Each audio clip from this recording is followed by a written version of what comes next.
नमस्कार साथियों, मेरे चैनल पर आपका स्वागत है। और आज हम डिस्कस करने जा रहे हैं यहाँ पे सब्जेक्ट हेडिंग के बारे में। सब्जेक्ट हेडिंग क्या होती है और हम इस लाइब्रेरी साइंस में हम सब्जेक्ट हेडिंग का कैसे यूज़ करते हैं, ये हम आपको बताएंगे। Purpose of using subject heading in a cataloguing record is to give person searching for item in a library और a way to find information by the topic that are covered in those item. देखिए, जब हम किसी भी book की cataloguing करते हैं तो हम कैटलॉगिंग करते वक्त सब्जेक्ट कीवर्ड्स डालते हैं। कीवर्ड और कुछ ही नहीं, सिर्फ सब्जेक्ट हेडिंग होते हैं। जब हम बुक को क्लासीफाई करते हैं तो सब्जेक्ट हेडिंग डालते हैं। कैटलॉगिंग में जब हम करते हैं क्लासीफाइड AAC-R2 के कार्ड बनाते हैं, तब आप उसको सब्जेक्ट हेडिंग की कैटेगरी में डालते हैं कि ये बुक किन किन और तरीके से सर्च करी जाए। जब हम मैनुअल करते थे तो हम लास्ट में 2 सब्जेक्ट लिखते थे, उसमें मेंशन करते थे। और जब हम कैटलॉगिंग सॉफ्टवेयर में करते हैं तो कीवर्ड्स डालते हैं। कीवर्ड्स इसलिए डालते हैं ताकि हमें सब्जेक्ट हेडिंग का पता रहे कि ये बुक और किन किन सब्जेक्ट्स के द्वारा सर्च करी जाती है। अब देख लेते हैं। According to Margaret Mann, subject heading is the word और phrase use on cataloguing card to express the theme और टॉपिक ऑफ ए बुक। किस टॉपिक के ऊपर ये बुक है हम कैसे पता करेंगे? अगर हमने उसकी सब्जेक्ट हेडिंग ही सही दे रखी है तभी तो बता पाएंगे, गलत है तो नहीं बता पाएंगे। उस बुक को सर्च ही नहीं हो पाएगी वो बुक। तो मैनुअल होती थी तब कैटलॉगिंग कार्ड में AAC-R2 में 5x3 में, तो लास्ट में 2 सब्जेक्ट लिखे जाते थे एक्स्ट्रा, टाइटल 1 टाइटल 2 करके। और कैटलॉगिंग जब हम बुक्स सॉफ्टवेयर में करते हैं तो कीवर्ड्स के हिसाब से डालते हैं। ठीक है।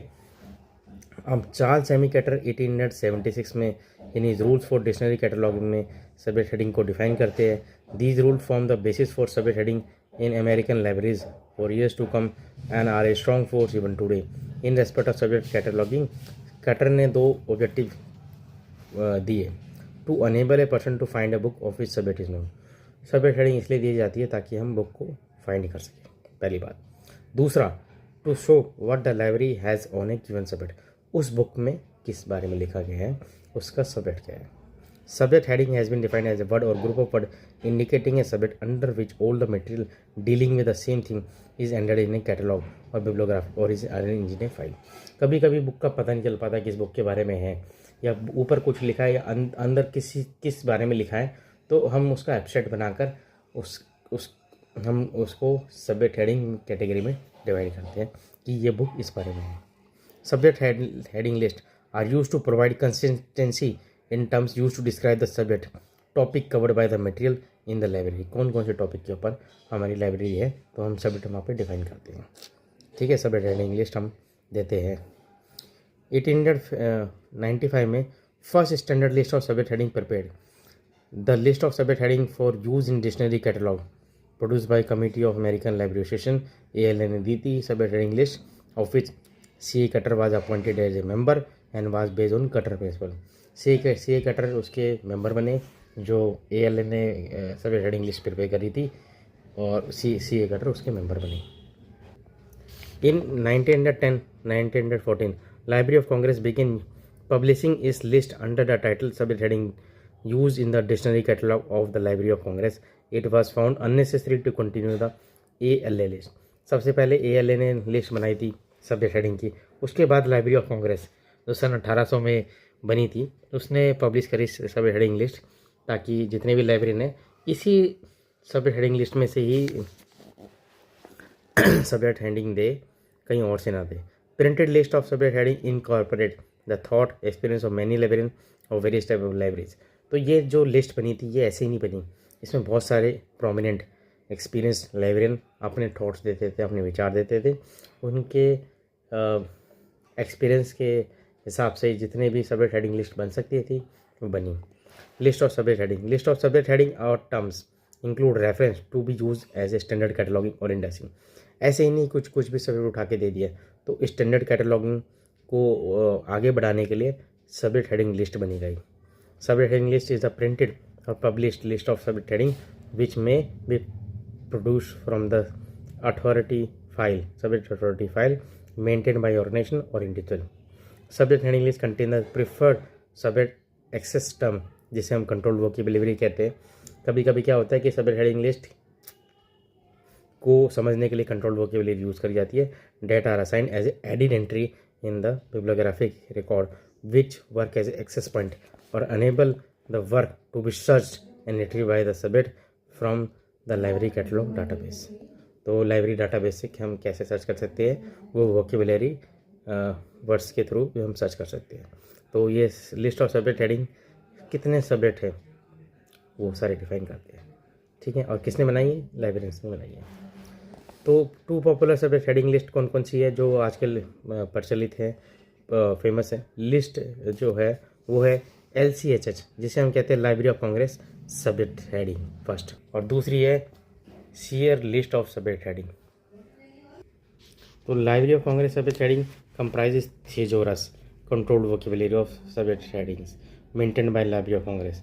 तो लाइब्रेरी ऑफ कांग्रेस ने जो सब्जेक्ट हेडिंग लिस्ट बनाई थी उसे लाइब्रेरी ऑफ कांग्रेस मेंटेन करता है. फर्स्ट पब्लिश हुई थी 1898 में.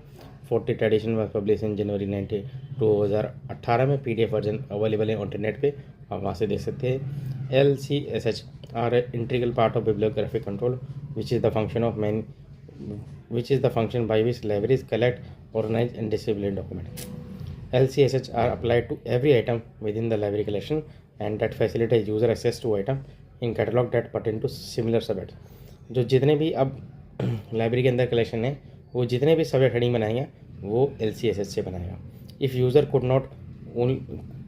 users could only locate items by title or other descriptive fields such as author, publisher, they would have to spend enormous amount of time searching for the item of related subject matter and undoubtedly mislocating many items because of ineffective and inefficient search capabilities. तो subject heading list में काफ़ी सारी चीज़ें दे रखी है और जिसकी वजह से लाइब्रेरियंस है उनका काम आसान होता है, और कई सारी चीज़ें नहीं भी थी इसके अंदर जिनकी वजह से ये इतना ज़्यादा फेमस भी नहीं हुआ. फिर उसके बाद आता है Sears list of subject heading.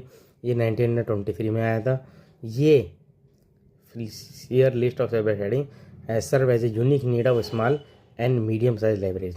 ये छोटी लाइब्रेरियों के लिए बहुत कारगर था, suggesting heading appropriate for use in their catalog and providing patterns instruction for adding new heading as they are required.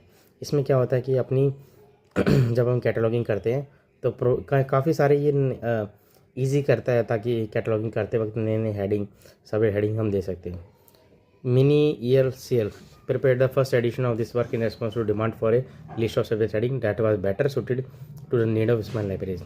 छोटी लाइब्रेरी के लिए काफ़ी ज़्यादा है हेल्पफुल है than the existing American Library Association and Library of Congress list. तो ये क्या है, Sears list of subject heading ज़्यादा अच्छा निकला Sears list of subject heading से, publish in 1923. List of subject heading for small libraries was based on heading used by 9 small libraries that was known to be well cataloged.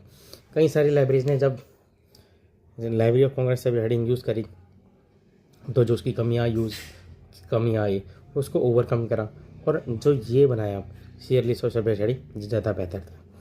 Many Sears use only see and refer from reference in the first edition. In the second edition 1926 में see edit see also reference at the request of the teacher of cataloguing who were using this list as a textbook.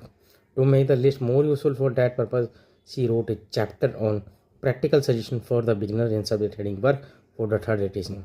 Sheer list last print हुआ था. Sheer list of subject heading 21st edition was published in 2014 में by H.W. Wilson के द्वारा. The Sheer believed that such libraries using the Library of Congress subject heading could instead benefit from her basic list that include many of the heading most likely to be needed in small libraries together with patterns and example that will guide the cataloger in getting additional heading as needed. तो ये काफ़ी ज़्यादा जो share list of subject heading था ये ज़्यादा बेहतर निकला library of Congress subject heading list. अब देखते हैं इसके बाद एक लिस्ट और आई थी जिसे हम बोलते हैं MESH medical subject heading. MESH क्या है? ये नेशनल लाइब्रेरी ऑफ मेडिसिन ने कंट्रोल वोकेबुलरी थेसोरस से निकाली थी use for indexing article for Medline और पबमेड डाटाबेस. ईच आर्टिकल का citation is associated with a set of MS term that describe the content of citation. If you search using MESH entry item instead of keyword searching, you can focus on your search and find more relevant citation.